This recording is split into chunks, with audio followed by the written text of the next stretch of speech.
ত্রিপুরায় বিজেপি সরকার গঠিত হওয়ার পর প্রথম ক্যাবিনেটেই রাজ্য সরকারি কর্মচারীদের জন্য কেন্দ্রীয় হারে সপ্তম বেতন কমিশন চালুর প্রতিশ্রুতি দেওয়া হয়েছিল।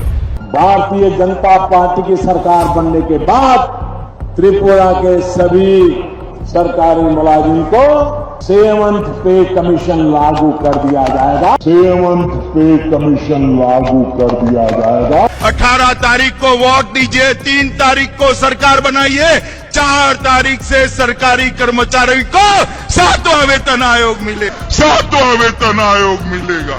भारतीय जनता पार्टी प्रदेश सरकार আসার সঙ্গে সঙ্গে আমরা আগেই ঘোষণা করেছি 7th পে কমিশন আমরা প্রথম ক্যাবিনেটে লাগু করব। একমাত্র রাস্তা ভারতীয় জনতা পার্টি, এছাড়া আর কোনো রাস্তা নেই ত্রিপুরাবাসীর কাছে, এবং ত্রিপুরাবাসী সেটা বুঝে গেছেন। কিন্তু সরকার গঠনের প্রায় 6 মাস পর মুখ্যমন্ত্রী বিপ্লব কুমার দেব কর্মচারীদের এক সভায় দাঁড়িয়ে জানান, রাজ্যের আর্থিক অবস্থা অনুকূল না থাকায় কেন্দ্রীয় হারে সপ্তম বেতন কমিশন প্রদান করা সম্ভব নয়। 7th पे कमीशन सबको अच्छा लगता होगा।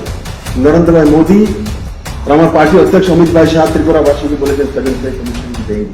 বিজেপি থেকে ডকুমেন্টস আমরা বলেছে 7th पे কমিশন দেব। আমার কি আর্থিক স্থিতি আমার অফিসাররা কি জানেন? বলে স্যার বলার সময়টা আমরা দেখিনি, তখন ধন কি আছে, তখন ধনের জায়গাতে আমি ছিলাম না, ধনের জায়গা যারা ছিল এরা তো বলছিল যে স্বর্ণযুগ চলছে। উল্টে বাম আমলে কর্মচারীদের বছরে 2 বার ডিএ দেওয়ার যে প্রথা ছিল সেটিও বিজেপি সরকার বন্ধ করে দিয়েছে। দুর্নীতিগ্রস্ত তৃণমূলের বিরুদ্ধে এরকম লোক ঠকানো মিথ্যেবাদী বিজেপিকে ভোট দেবেন কিনা ভেবে দেখুন।